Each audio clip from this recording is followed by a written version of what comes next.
नमस्कार, बहुत बहुत स्वागत है न्यूज 21 में। आप सबका आपके साथ में ऋतिका पांडे। हमारा स्पेशल बुलेटिन खबर दिन भर देख रहे हैं और आप राजसमंद से खबर आ रही है। भारत निर्वाचन आयोग की बात करें तो उनके निर्देशानुसार राजसमंद जिले में विशेष गहन पुनरीक्षण एसआईआर प्रक्रिया 28 अक्टूबर 2025 से प्रारंभ होकर 7 फरवरी 2026 तक चलेगी। इस अभियान का उद्देश्य मतदाता सूची को पूर्णतः सटीक, पारदर्शी और अद्यतन बनाना है। जिला निर्वाचन अधिकारी एवं जिला कलेक्टर अरुण कुमार हसीजा ने प्रेस वार्ता कर अभियान की विस्तृत जानकारी दी है।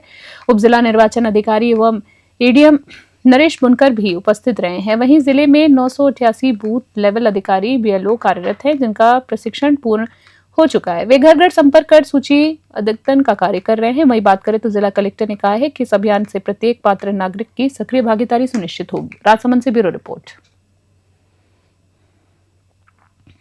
तहसीलदारों को निर्देशित कर दिया कि ऐसे लोग हैं तो छांट लो, उसका सवर्ण का बना दो भाई, अनारक्षित जाति का, ये भी बन सकता है।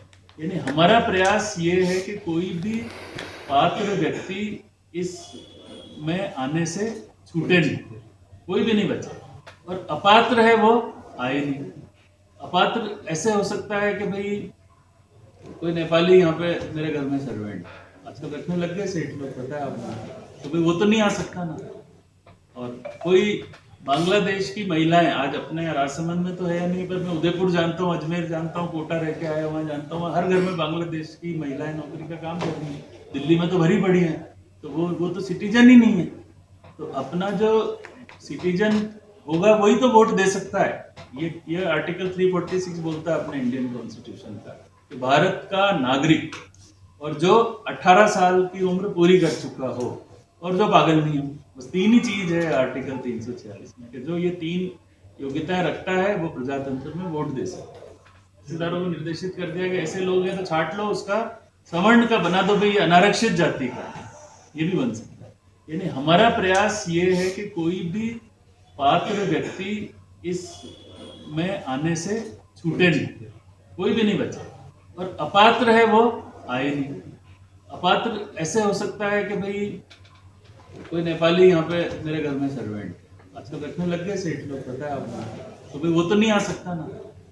और कोई बांग्लादेश की महिलाएं आज अपने राजसमंद में तो है नहीं, पर मैं उदयपुर जानता हूँ, अजमेर जानता हूँ, कोटा रह के आया वहाँ जानता हूँ, हर घर में बांग्लादेश की महिलाएं। अगली खबर चाकसू से देख रहे हैं। जी हाँ, बुलेटिन में जो बता दें आपको, मानव पीजी महाविद्यालय चाकसू में आज राष्ट्र निर्माता लोक पुरुष सरदार वल्लभ भाई पटेल की जयंती बड़े ही उत्साह और श्रद्धा के साथ मनाई गई है। कार्यक्रम में मुख्य अतिथि के रूप में संस्था निदेशक, पूर्व राज्य मंत्री एवं राजस्थान अनुसूचित जाति आयोग के पूर्व उपाध्यक्ष विकेश खोलिया तथा कोषाध्यक्ष निर्मला खोलिया उपस्थित रहे हैं। कार्यक्रम की शुरुआत दीप प्रज्वलन से की गई है, जिसके बाद सरदार पटेल के चित्र पर पुष्प अर्पित कर उन्हें श्रद्धांजलि दी गई। विकेश खोलिया ने अपने उद्बोधन में सरदार पटेल के अद्भुत नेतृत्व, दूरदर्शिता और देश की एकता एवं अखंडता और उनके योगदान पर प्रकाश डाला है। उन्होंने युवाओं से सरदार पटेल के आदर्शों पर चलकर राष्ट्र निर्माण में योगदान देने का आह्वान किया। समारोह में बात करें तो समारोह का संचालन डॉक्टर मोहिनी शर्मा ने किया है और समापन राष्ट्रगान के साथ हुआ। चाकसू से महावीर स्वामी की रिपोर्ट। दौसा से खबर देख रहे हैं, जहां भारत की प्रथम ट्रेड यूनियन यानी AITUC all India trade union Congress AITUC का आज 106वां स्थापना दिवस यूनियन कार्यालय दौसा में श्रद्धा पूर्वक मनाया गया है। प्रदेश कार्यकारी अध्यक्ष दीपेंद्र सिंह चौहान ने जानकारी दी है कि AITUC की स्थापना 31 अक्टूबर 1920 को हुई थी और इससे पहले अध्यक्ष के रूप में लाला लाजपत राय चुने गए थे। जी हां, इसकी स्थापना का मुख्य उद्देश्य अंतर्राष्ट्रीय श्रम संगठन यानी ILO में भारत का प्रतिनिधित्व करना था। एटक का लक्ष्य श्रमिकों के अधिकारों की रचना करना और उनके हितों की प्रभावी ढंग से पैरवी करना था। इस अवसर पर यूनियन कार्यालय में संगठनात्मक कार्य और श्रमिकों के प्रति समर्पण का संकल्प लिया गया। दौसा से अश्विनी जांगड़ की रिपोर्ट। विशेष खबर देख रहे हैं जोधपुर से। जी आपको बता दें, जहां विशेष खबर आ रही है, जोधपुर जिले के चौखा क्षेत्र से बड़ी खबर सामने आई है, जहां शुक्रवार तड़के ATS और सेंट्रल IB की संयुक्त टीम ने कार्रवाई करते हुए एक संदिग्ध युवक को हिरासत में ले लिया है। सूत्रों के अनुसार गिरफ्तार युवक की पहचान आयुब पुत्र गफार के रूप में हुई है। बताया जा रहा है कि युवक के आतंकी गतिविधियों से जुड़े होने के इनपुट मिले थे। शुरुआती जांच में उसके अंतर्राष्ट्रीय गैंग और आतंकी संगठनों से संपर्क होने की जानकारी सामने आई। टीम को मौके से कई अहम दस्तावेज, मोबाइल, आतंकी संगठनों से जुड़ा साहित्य और चंदे की रसीदें बरामद हुई। कार्रवाई आज सुबह जी हाँ, कार्रवाई आज सुबह करीब 5 बजे की गई है और बताया जा रहा है कि ये पूरी कार्रवाई जो है गृह मंत्रालय नई दिल्ली के निर्देश पर की गई थी। सूत्रों के मुताबिक आरोपी मौलवी के रूप में काम करता था और लंबे समय से खुफिया एजेंसियों से रडार पर था। फिलहाल एटीएस और आईबी की टीम उसे पूछताछ के लिए अपने साथ लेकर गई है। जोधपुर पुलिस और खुफिया एजेंसियां जो है इलाके में सर्च ऑपरेशन चला रही है। जोधपुर से मनोहर सिंह की स्पेशल रिपोर्ट। आहोर से खबर देख रहे हैं और विधायक जगन सिंह राजपुरोहित ने शुक्रवार को तखतगढ़ में जल संसाधन विभाग के अधिकारियों की बैठक लेकर जवाई नगर की पहली पाण सिंचाई के लिए पानी छोड़ने की बारी को लेकर आवश्यक दिशा निर्देश दिए हैं। विधायक राजपुरोहित ने हेड से लेकर टेल तक समुचित रूप से पानी पहुंचाने के लिए जोड़ा माइनर और चांदराई माइनर का स्थल निरीक्षण किया है, नहर का निरीक्षण किया है। आपको बता दें, जहां उन्होंने अधिकारियों को निर्देश दिए हैं कि नहरों में निर्धारित गेज का नियमित रूप से मेंटेन रखा जाए ताकि पानी का प्रभाव सभी खेतों तक सामान्य रूप से पहुंच सके। और इस अवसर पर किसान नेता ईश्वर सिंह तुम्बा, लादू सिंह बालोत, अमृत जी देवासी, सालुडा राम सहित जल संसाधन विभाग के सहायक अभियंता अक्षय कुमावत, कनिष्ठ अभियंता एवं अन्य विभागीय कर्मचारी उपस्थित रहे। लाहौर से संजीव कुटल की रिपोर्ट। करौली से खबर देख रहे हैं, जहां देवउठनी एकादशी और अन्य विवाह आयोजनों के दौरान बाल विवाह की रोकथाम के लिए करौली जिला प्रशासन, जिला विधिक सेवा प्राधिकरण, बाल अधिकारिता विभाग और एक्शन एड यूनिसेफ करौली द्वारा बाल विवाह मुक्त करौली अभियान के तीसरे चरण की शुरुआत की गई। आज पंचायत समिति करौली के वीसी कक्ष में बाल विवाह प्रतिषेध अधिकारी, सभी विभागों एवं सामाजिक संगठनों के साथ एक महत्वपूर्ण बैठक आयोजित कर बाल विवाह की रोकथाम की रणनीति तैयार की गई। जिला समन्वयक दिनेश कुमार बैरवा ने चेतावनी दी है, जहां की सामूहिक विवाह सम्मेलनों और अन्य आयोजनों पर विशेष नजर रखी जाएगी और बाल विवाह करते हुए पाए जाने पर आयोजकों के खिलाफ कानूनी कार्रवाई भी सख्ती से होगी। वहीं बाल विवाह के खिलाफ आमजन को चाइल्ड हेल्पलाइन नंबर 1098 यानी 1098 एवं जिला स्तरीय नियंत्रण कक्ष के दूरभाष नंबर 07464251335 7442513335 और नलसा हेल्पलाइन नंबर 15100 यानी 15100 पर शिकायत करने के लिए प्रेरित किए जाने की बात कही गई। करौली से राधा रमन सारस्वत की रिपोर्ट। जोधपुर से खबर देख रहे हैं, जालोपुर सरदार वल्लभ भाई पटेल की 150वीं जयंती राष्ट्रीय एकता के दिवस के अवसर पर आज सूर्य नगरी जोधपुर में रन फॉर यूनिट का भव्य आयोजन बड़े उत्साह और देशभक्ति के साथ किया गया है। मैराथन को जोधपुर सर्किट हाउस से पुलिस कमिश्नर ओम प्रकाश ने हरी झंडी दिखाकर रवाना किया। उन्होंने कहा है कि सरदार पटेल का देश की एकता और अखंडता के लिए योगदान हर भारतीय के लिए प्रेरणा स्रोत है। इस आयोजन में आईजी राजेश मीणा, डीसीपी शाहीन सिंह, ग्रामीण एसपी नारायण टोगस भी मौजूद रहे। कार्यक्रम की व्यवस्थाएं एडीसीपी नाजिम अली और सुनील के पवार के देखरेख में सुचारू रूप से संपन्न हुई। जोधपुर से मनोहर सिंह की रिपोर्ट। वल्लभ भाई पटेल की 75वीं जयंती के ऊपर पूरे देश में एक इस रन फॉर यूनिटी का एक आयोजन किया गया है, जिसमें विशेषतः हमारे जो पुलिसकर्मी हैं वो प्रत्येक थाने में आज एक दौड़ का आयोजन किया गया है, जिसका कि करीब 1 किलोमीटर से अधिक वॉक एंड रन का आयोजन है। और इसमें न केवल पुलिसकर्मी बल्कि हमारे से जुड़े हुए अन्य लोग, विशेषतः सीएजी के सदस्य, सुरक्षा पुलिस मित्र और अन्य कई संगठन इसमें जुड़े हुए हैं। और सबकी भावना ये है कि हम एक ऐसा संदेश देश को दें कि हम आंतरिक सुरक्षा के लिए और राष्ट्रीय सुरक्षा के लिए प्रतिबद्ध हैं, कटिबद्ध हैं। और उसके लिए एक इस तरह की एकता दौड़ का आयोजन किया गया ताकि आम जन में एक संदेश इस बात का जाए। बगरू से खबर देख रहे हैं जी, आपको बता दें, जहां प्रदेश में वैवाहिक सीजन के दौरान भी डीजे यूनियन एवं संचालकों को डीजे पर लगे प्रतिबंध के कारण कोई राहत मिलती नजर नहीं आ रही है। डीजे यूनियन और संचालकों का कहना है कि त्योहारों और वैवाहिक सीजन के दौरान डीजे नहीं बजाने से उनकी आय का प्रमुख स्रोत पूरी तरीके से प्रभावित हो रहा है, जिससे उनकी आजीविका पर बहुत गहरा असर पड़ रहा है। आपको बता दें, उनका घर चलाना तक मुश्किल हो गया, ऐसा उनका कहना है। और अपनी समस्याओं को अवगत कराते के लिए उन्होंने डीजे यूनियन और संचालकों का समूह, जो उनका है जयपुर जिले के बगरू विधानसभा स्थित आरएलपी यानी राष्ट्रीय लोकतांत्रिक पार्टी प्रत्याशी ताराचंद रेगर के कार्यालय पर पहुंचा है। उन्होंने आरएलपी सुप्रीमो और नागौर सांसद हनुमान बेनीवाल के नाम से ज्ञापन सौंपा, जिसमें अपनी समस्याएं विस्तार से रखी गई हैं। आरएलपी प्रत्याशी ताराचंद रैगर ने डीजे संचालकों को जल्द से जल्द उनकी समस्या का समाधान करवाने और उनकी बात हनुमान बेनीवाल तक पहुंचाने का आश्वासन दिया। बगरू से ब्यूरो रिपोर्ट।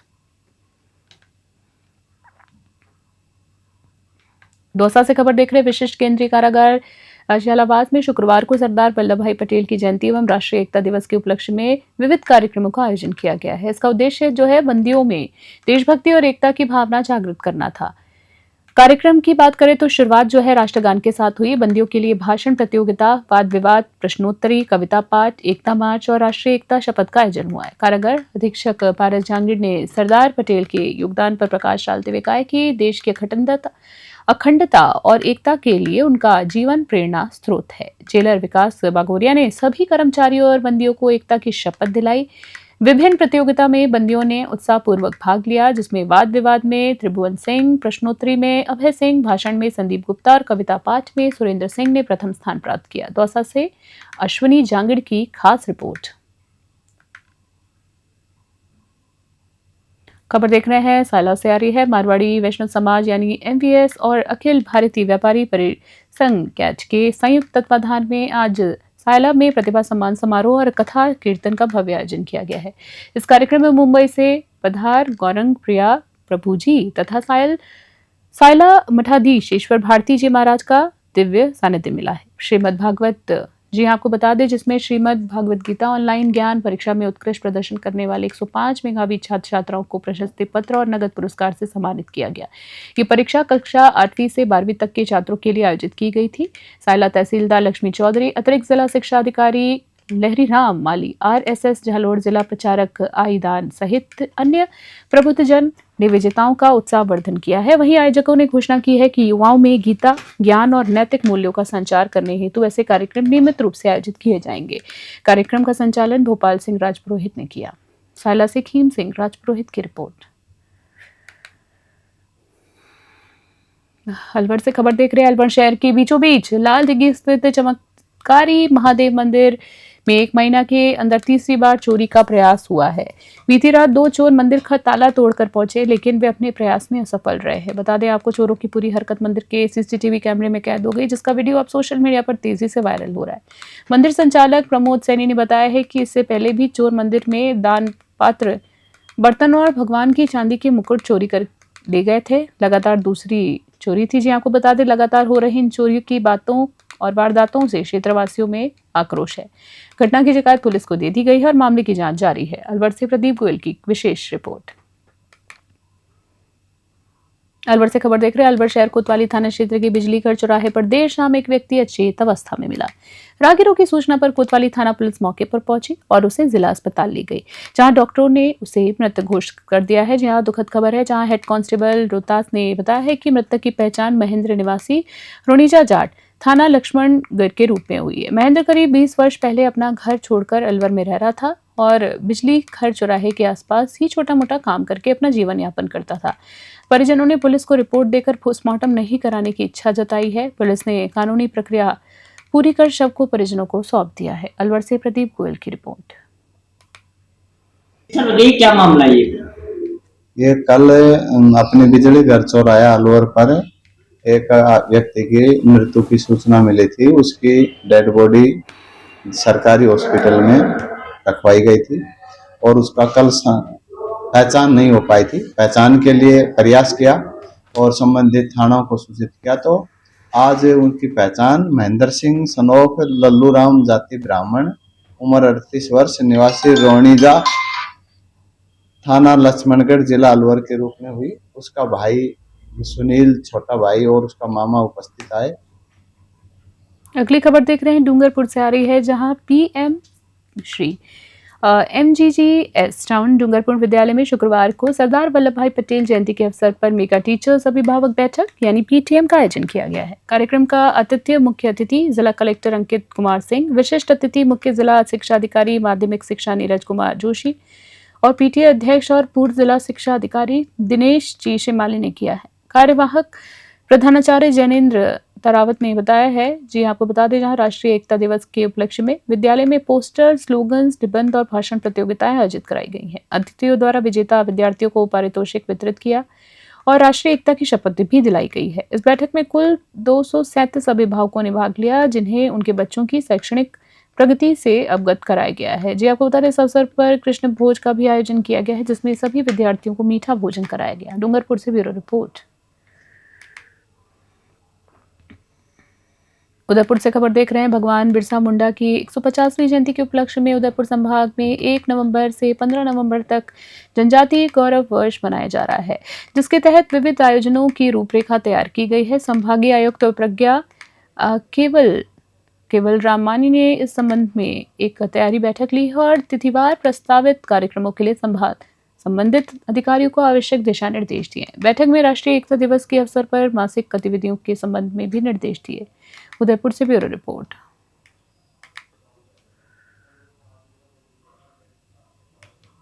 अगली खबर देख रहे हैं राजसमंद से। राजसमंद में आयोजित की जा रही श्रीराम कथा के सप्तम और अंतिम दिवस पर मानस ममर साध्वी स्वर्दगिरी ने ज्ञान यज्ञ की पूर्णाहुति करते हुए कहा है कि ये संसार तो धर्मशाला है, कुछ क्षण के लिए हमें इसमें रुकना है और फिर आगे चल देना है। इस रुकने और चलने के बीच समय को ईश्वर के चरणों में समर्पित करना है।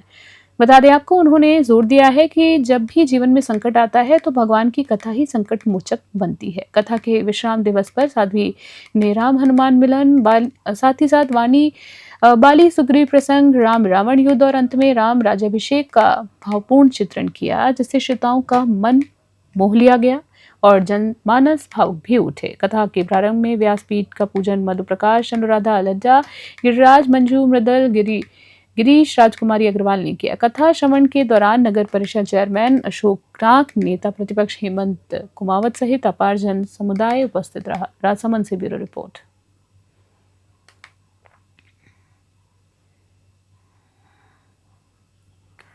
मावली से खबर देख रहे हैं, जहां आगामी दिनों में मावली उपखंड मुख्यालय के मुख्य चौराहे पर निगरानी के लिए सीसीटीवी कैमरास लगाए जाएंगे।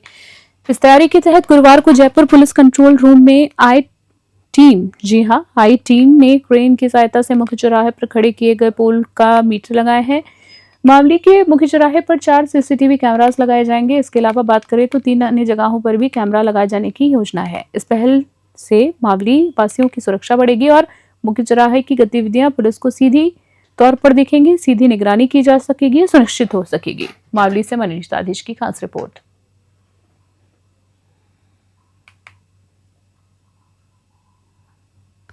मावली से खबर देखने मावली के निकटवर्ती राजकीय उच्च माध्यमिक विद्यालय लदानी में शिक्षित राजस्थान अभियान प्रखर राजस्थान 2.0 के तहत शुक्रवार को मेगा टीचर्स अभिभावक बैठक यानी पीटीएम का आयोजन किया हो।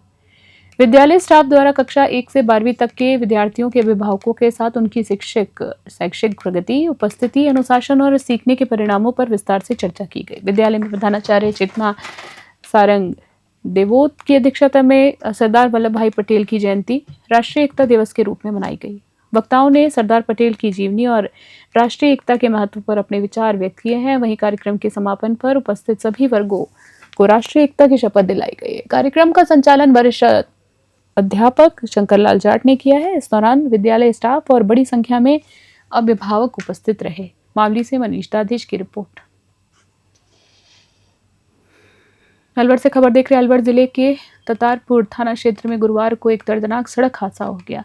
ततारपुर चौराहे से करीब 1.5 किलोमीटर आगे एक तेज रफ्तार पिकअप ने सामने से आ रही बाइक को टक्कर मार दी है।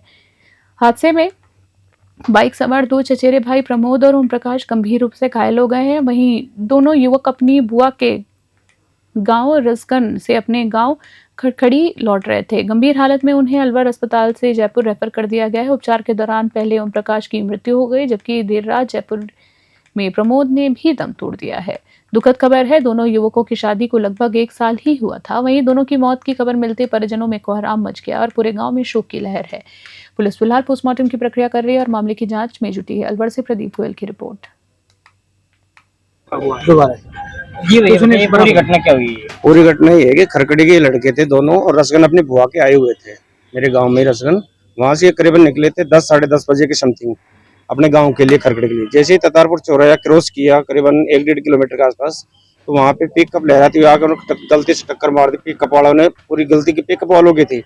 वहां पे जैसे रायगिरों ने फोन किया पुलिस वालों को और एम्बुलेंस को लेकर, वो सबसे पहले ततारपुर PHD उसमें गए। वहां से उनको रेफर किया अलवर। अलवर में डॉक्टर ने एक को मृत घोषित कर दिया और एक को जयपुर एसएमएस के लिए रेफर कर दिया। यहाँ मृत घोषित किया, उसका नाम क्या है? ओम प्रकाश, उम्र क्या है? उम्र करीबन 21-22 के समथिंग। और अगली खबर भारत से देख रहे हैं। भारतीय जनता पार्टी के राजस्थान प्रदेश अध्यक्ष मदन राठौर शुक्रवार को अंतः उपचुनाव के सिलसिले में 2 दिवसीय बारह प्रस्ताव पर है। जी आपको बता दें, जहां 2 दिवसीय दौरे पर है, प्रवास पर है, उन्होंने संसद कार्यालय पहुंचने के बाद ग्रामीण क्षेत्रों का दौरा किया और बांगरौल के एक निजी रिजॉर्ट में भाजपा कार्यकर्ताओं की बैठक ली है। इस दौरान मीडिया से बातचीत करते हुए उन्होंने भाजपा प्रत्याशी मोरपाल सुमन की जीत का दावा किया है और विपक्षी प्रत्याशी पर तीखे हमले भी बोले हैं। राठौर ने मोरपाल सुमन को सीधा सरल व्यक्ति, किसान का बेटा और साफ सुथरी छवि वाला व्यक्तित्व बताया है। उन्होंने कहा है कि जनता का प्यार उनकी तरफ उमड़ रहा है।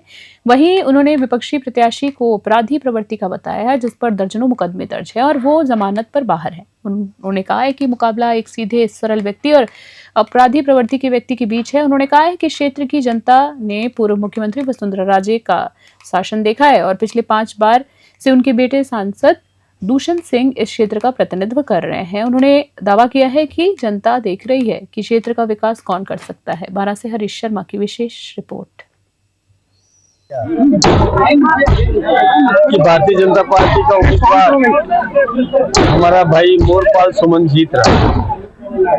ये एक सामान्य परिवार से उठा हुआ व्यक्ति है। आम नागरिक से सजीव संपर्क है, सेवा की भावना से राजनीति में आया है। निष्कलंक व्यक्ति है। जनता का प्यार इसके प्रति बहुत है और जनता समझदार है। जनता ये देख रही है कि तुलना किससे है। एक तरफ जिसके ऊपर दर्जनों मुकदमे, अपराध उसकी प्रवृत्ति है और जमानत पर है, और दूसरी तरफ निष्कलंक व्यक्ति है जिस पर कोई अपराध नहीं है और सेवा की भावना से राजनीति में है। तो जनता सब समझदार है। जनता सोच रही है कि हमको कैसा नेतृत्व चाहिए। अभी डबल इंजन की सरकार है, केंद्र में आदरणीय नरेंद्र मोदी जी की है और राजस्थान में भजन लाल जी की है, और इस इलाके की जनता ने आदरणीय वसुंधरा जी को भी देखा है, उनका शासन भी देखा है, और हमारे सांसद जो 5 बार से लगातार इस इलाके में सांसद बने, हम साथ में हैं। खास बुलेटिन में इतना ही। बना रहे न्यूज़ 21। नमस्कार।